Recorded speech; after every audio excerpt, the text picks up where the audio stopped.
Kompas TV.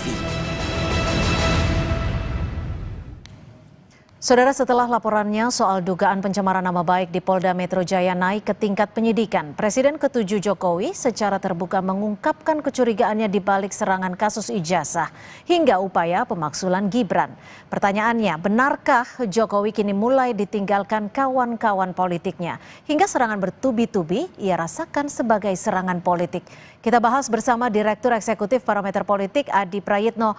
Mas Adi, ini kan kalau biasanya nih Jokowi selalu kerap kali merespon serangan terhadap dirinya dengan santai. Kali ini terkesan berbeda. Apa yang Anda tangkap dari pernyataan Pak Jokowi soal ada agenda besar politik? Ya, sepertinya Jokowi itu merasa ada eskalasi serangan politik yang cukup agresif. Terutama setelah Jokowi tak lagi jadi presiden. Itu yang sepertinya dikalkulasi secara utuh. Bahwa serangan-serangan itu kan bersifat simultan, kemudian agresif dan cukup sistematis. Misalnya kalau kita agak sedikit flashback ke beberapa waktu yang lalu sebelum persoalan ijazah, kan misalnya ada sejumlah pihak yang menggugat soal mobil SMK yang dinilai bagian dari janji politik Pak Jokowi. Setelah itu juga soal ijazah dan kemudian misalnya merembet terkait dengan isu pemakzulan.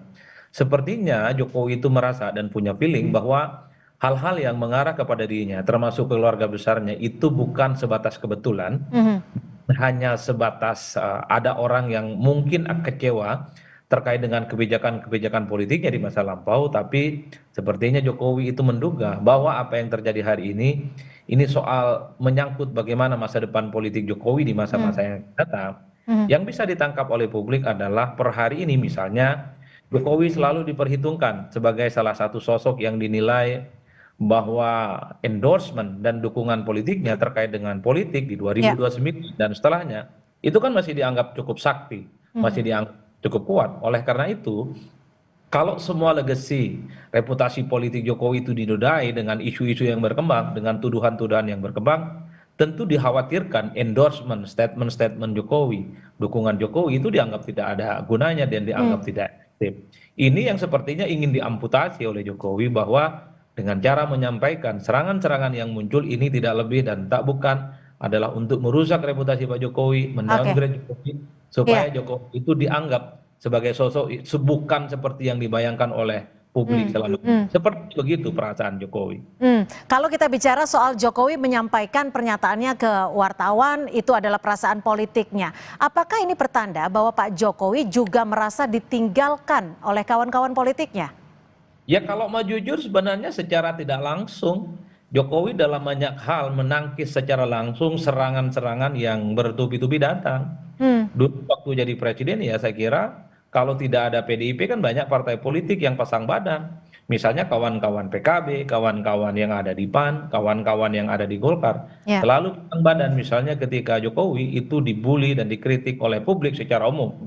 Bahkan ketika Jokowi misalnya berhadapan-hadapan dengan PDIP karena efek pecah kongsi di akhir kekuasaannya, begitu banyak partai politik yang pasang badan dan memberikan pembelaan politik per hari ini, terutama setelah Jokowi tak lagi jadi presiden, satu-satunya yang cukup setia memberikan pembelaan kepada Jokowi adalah sejumlah relawan, dan relawan itu orangnya itu-itu saja. Dan sangat kelihatan sekali tampilan ke publiknya agak sedikit kewalahan menghadapi para jubir yang selama ini cukup aktif memberikan serangan ke Jokowi. Maka tidak mengherankan kalau Jokowi pada akhirnya juga harus secara langsung menghadapi serangan-serangan itu. Maka tidak mengherankan kalau kita iris satu persatu. Jokowi kan memberikan tanggapan misalnya terkait dengan pemakzulan. Jokowi juga memberikan tanggapan terkait dengan ijazah. Jokowi juga memberikan tanggapan terkait dengan SMK dan seterusnya. Itu artinya apa? Per hari ini Jokowi memang kehilangan begitu banyak para pendukungnya. Termasuk partai-partai yang bergabung di koalisi yang dulu dikatakan atau bisa dikatakan cukup dekat dengan Pak Jokowi. Saya menduga ya, beberapa waktu yang lalu misalnya Pak Luhut mengatakan ada kesan gitu ya bahwa Jokowi itu dilupakan jasa-jasa politiknya. Saya menduga jangan-jangan mengarah ke hal ini. Begitu banyak dulu orang-orang partai politik misalnya yang merasa dibantu oleh Jokowi, dibenarkan oleh Jokowi, elit-elitnya jadi pejabat, jadi menteri dan seterusnya dan seterusnya. Dulu begitu nyaman dan begitu mesra. Tapi setelah Jokowi tak lagi jadi presiden, Kemudian Jokowi begitu banyak mendapatkan serangan-serangan politik dari berbagai penjuru mata angin.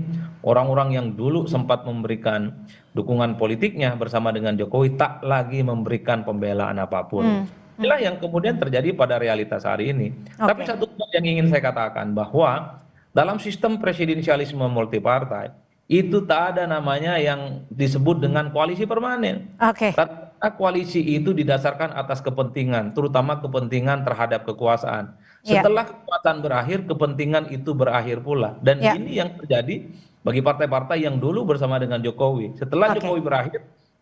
partai-partai itu mencari tuan Dan baru. itulah realita yang terjadi saat ini menurut perspektif Anda ya. Baik, terima kasih Mas Adi Praitno, Direktur Eksekutif Parameter Politik atas perspektifnya sore hari ini. Selamat sore Mas Adi.